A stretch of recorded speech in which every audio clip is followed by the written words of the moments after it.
Hello, I'm the Nostalgia Critic. I remember it.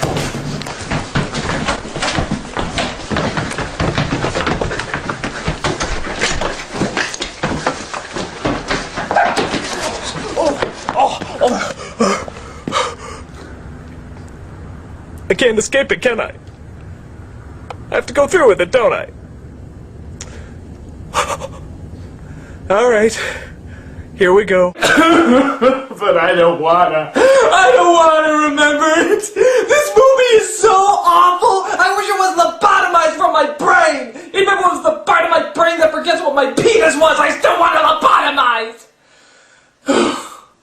Buck up.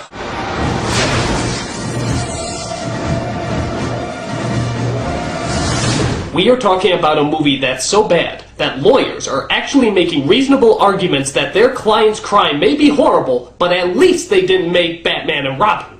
And in the remotest parts of Southeast Asia, it is still considered the #1 preferred form of execution. Sit. No! No, please! Anything like that! Well, this doesn't seem too bad. They're just suiting up, there's the Batmobile, the music's nice. Maybe this won't be so horrible after all. I want a car. Chicks dig the car. This is why Superman works alone. So yeah, if you're not a fan of one-liners, don't worry, there's only 167 billion more of them. You lie! So the story centers around our main heroes Batman, played by George Clooney, and Robin, played by Chris O'Donnell, as they plan to stop the evil Mr. Freeze from, you guessed it, taking over the world. Of course! It opens with Freeze, played by Arnold Schwarzenegger, robbing the Gotham Museum. So our heroes suit up for battle for the opening fight scene. And yes, those costumes come complete, with bat nipples and bat asses. Mr. Freeze is stealing a diamond that apparently powers his Sub-Zero suit. Apart from that, his only goal seems to be making jokes about a subject matter that unfortunately lends itself to a lot of insufferable puns. Iceman cometh! Kick some ice! Thanks for playing! So Batman comes busting in along with his sidekick Robin on his motorcycle. As the fight scene rages, we get an onslaught of lame lines and over-the-top stunts. Hey, stretch! You break it, you buy it. In fact, you may notice a similarity to another familiar style. Can't quite put your finger on it? Maybe this'll help.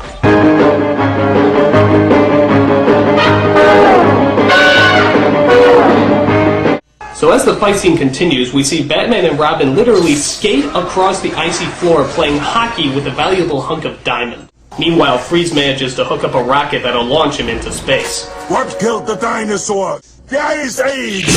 Batman works his way up the rocket where the villain freezes him to the wall. Freeze, you're mad. Yes, listen to the sane man in the Batsuit.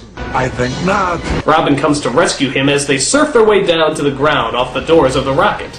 The only thing that would make this scene lamer is if Robin actually shouted Cowabunga. Cowabunga!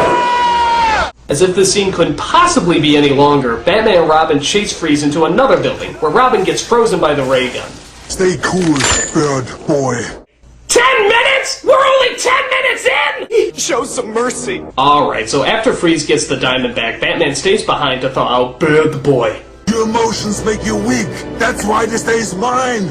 I'll kill you next time. I wish I knew. As you can tell, Schwarzenegger is easily by far the worst actor in this movie. I've got some wild oats to sow. Poison ivy. Ah yes, Poison Ivy, the woman who started off as a nerdy environmental scientist who works in the most cliched of evil laboratories. She's shocked to find out that her boss is turning people into Mexican wrestlers to auction off to power-hungry dictators. Finding out that his diabolical plan is revealed, her boss takes it well. I'm afraid you'll have to die.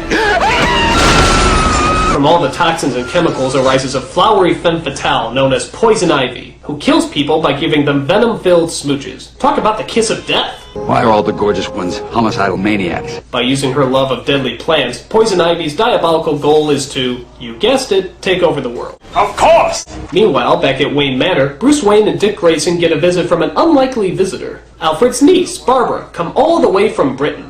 The new computer sciences division. I don't know, all this luxury really isn't my style. London's kind of rough. Meanwhile, we discover that the villainous Mr. Freeze actually has a wife who has an incurable disease. so he keeps her frozen in the comfort and hidden safety of a neon-lit ice cream pub. It's the equivalent of Walt Disney trying to hide out in Disneyland. I mean, don't you think somebody would take a look? It's really ridiculous. While trying to figure out a cure for his beloved wife, Free spends most of his time conducting an orchestra of killer Eskimos to sing I'm Mr. White Christmas, I'm Mr. Snow.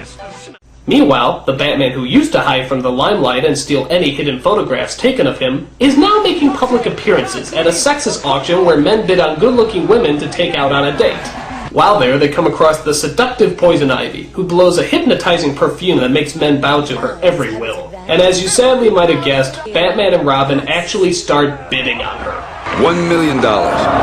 2 million. 3 million. 4 million. 7 million. Never leave the cave without it. Ah!